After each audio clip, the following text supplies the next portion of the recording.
कंचन, प्रधानमंत्री मोदी का आंध्र प्रदेश का दौरा होने वाला है। उनके दौरे की बात करें तो क्या कुछ उनका पूरा कार्यक्रम होने वाला है? जी बिल्कुल, देखिए आपको बता दें प्रधानमंत्री नरेंद्र मोदी जो है 1 अगस्त यानी जो है कल आंध्र प्रदेश और कर्नाटका के दौरे पर रहने वाले हैं और वो वहाँ पे 17,000 करोड़ से भी ज़्यादा का जो है इन्वेस्टमेंट वहाँ करने जा रहे हैं। बात करें तो हवाई अड्डे का जो है उद्घाटन वो वहाँ पर करेंगे। बात करें तो मैन्युफैक्चरिंग के लिए लेकर हमेशा से जाने वाला कर्नाटका और आंध्र प्रदेश में और भी किस तरीके से मैन्युफैक्चरिंग हो उसको लेकर और इस तरीके कई सारा जो है प्रोग्राम्स हैं उनमें जो है शिलान्यास भी प्रधानमंत्री नरेंद्र मोदी करते आएंगे। देखिए, यदि समझना हो कि प्रधानमंत्री नरेंद्र मोदी की आंध्र प्रदेश और कर्नाटका की यात्रा, तो हमें जिक्र करना होगा 2 वर्ष 2047 का, क्योंकि पीएम मोदी जो है विकसित भारत में लगातार किस तरीके से उस और बढ़ा जाए। हमने देखा मैन्युफैक्चरिंग को बढ़ावा जो है केंद्र सरकार ज्यादा से ज्यादा दे रही है। बात करें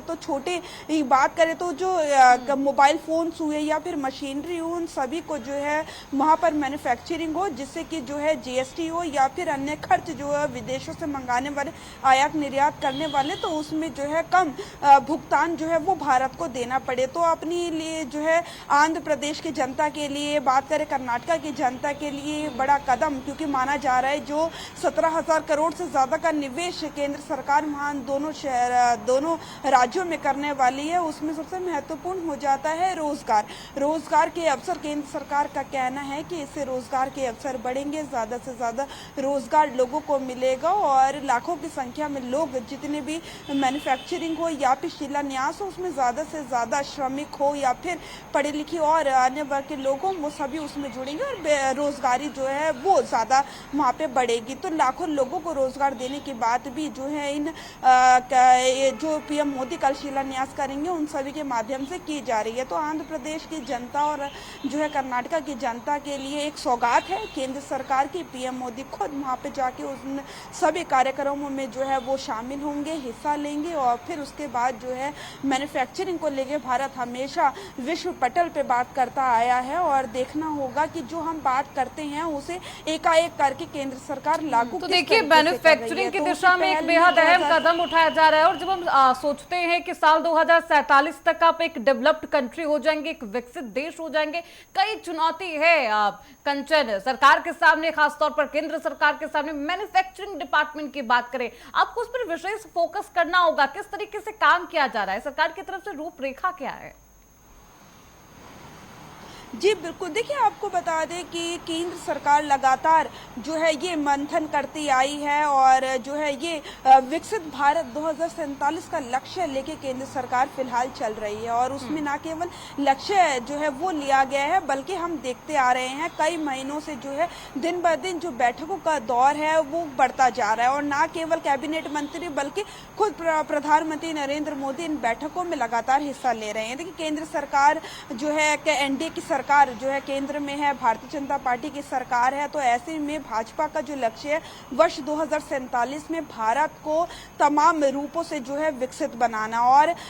हालांकि अभी भारत जो है विश्व पटल पे काफी अच्छा प्रदर्शन कर रहा है, लेकिन और किस तरीके से आगे बढ़ा जाए उन सभी चीजों पे मंथन किया गया। हमने देखा पिछले कई महीनों की जो दौरों की बैठक हुई है उसमें सभी राज्यों के राज्य मंत्रियों से, मुख्यमंत्रियों से लगातार बातें हुई, राज्य मंत्रियों से बातें हुई कि आपके राज्य में क्या कुछ कमी है या फिर आपका राज्य क्या प्रोवाइड अच्छे तरीके से कर सकता है, जिससे कि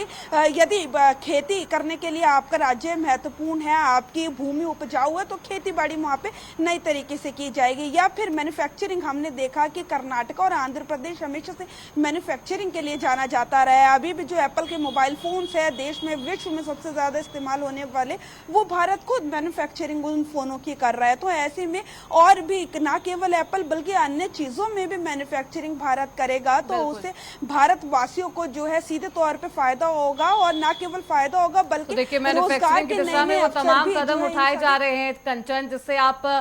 खुद को साल 2047 तक एक विकसित देश बोल सके। लेकिन अब क्योंकि माफ करिएगा, प्रधानमंत्री मोदी जब पहुंचेंगे तो कई सौगात भी देते हुए नजर आएंगे आंध्र प्रदेश को, कर्नाटक को। एक विवेक स्मारक का भी उद्घाटन करेंगे प्रधानमंत्री मोदी। कि क्या कुछ खासियत है इस स्मारक की, कितनी लागत से इसे बनाया गया है, किस तरीके से तैयारी है मैसूर में? जी बिल्कुल, देखिए आपको बता दें कि जो विदेश मंत्रालय है या फिर हम बात करें पीएमओ की, तो पीएमओ ने ये जानकारी जो है प्रधानमंत्री नरेंद्र मोदी के दौरे की साझा की है। फिलहाल ये जो आप शिलान्यास की बात कर रहे हैं उसकी जानकारी अभी साझा नहीं की गई, लेकिन लगातार जो है जिस तरीके से हमने देखा, ना केवल केंद्र सरकार बल्कि पीएम मोदी खुद इस तरीके के शिलान्यास, ना केवल एक शिलान्यास बल्कि अन्य कई कार्यक्रमों में शामिल होंगे। इंतजार है सरकार से, जो है सरकार और जानकारी उसको लेकर साझा करेगी। माना जा रहा है कि आज देर शाम एक प्रेस कॉन्फ्रेंस भी हो सकती है, उसमें जो पीएम मोदी का जो कल का दौरा रहेगा उस दौरे के बारे में ब्रीफ किया जाएगा। वो जहां जाएंगे और कहां पर कितनी लागत का जो है इन्वेस्टमेंट, निवेश किया जा रहा है, आंध्र प्रदेश में कितना किया जा रहा है, कर्नाटका में कितना किया जा रहा है, इन सभी बातों का जिक्र जो है वो सरकार की तरफ से किया जाएगा। प्रेस रिलीज जारी की जा सकती है। मोदी का कर्नाटका आंध्र प्रदेश का दौरा काफी मायनों में अहम तो माना ही जा रहा है। सेमीकंडक्टर मैन्युफैक्चरिंग यूनिट का उद्घाटन वो करेंगे, सौगात वो देंगे। इसके अलावा आंध्र प्रदेश और कर्नाटका को कौन कौन से विकास कार्य की सौगात प्रधानमंत्री देंगे? जी बिल्कुल, देखिए मैं आपको बता दूं कि अभी जो कर्नाटका और आंध्र प्रदेश का दौरा है वो केंद्र सरकार की तरफ से एक प्रेस रिलीज जारी कर जानकारी दी है कि प्रधानमंत्री नरेंद्र मोदी जो है कल वहां पर अपना दौरा करेंगे। एक दिवसीय दौरा है ये और कई कार्यक्रमों में शामिल होंगे, कई चीजों का शिलान्यास करेंगे। लेकिन जो मैन्युफैक्चरिंग की बात है वो सामने निकल कर आई है और जो है लगातार प्रेस रिलीज में कहा गया है कि आगे आने वाले समय में जो किस तरीके से भारत का विकास दिन पे दिन बढ़ता जा रहा है उसको लेके जो है बड़ी सौगात पीएम मोदी, नरेंद्र मोदी, और कम समय में रहते हुए ज्यादा चीजें करने का लक्ष्य, सही तरीके से करने का लक्ष्य और रखा जिस गया तरह है। से जानकारी ये भी है कि भोगपुरम में इंटरनेशनल एयरपोर्ट के पैसेंजर टर्मिनल भवन का भी उद्घाटन प्रधानमंत्री मोदी करने वाले हैं। इस नए भवन की क्या कुछ खासियत होने वाली है? जी बिल्कुल, देखिए आपको बता दें कि अभी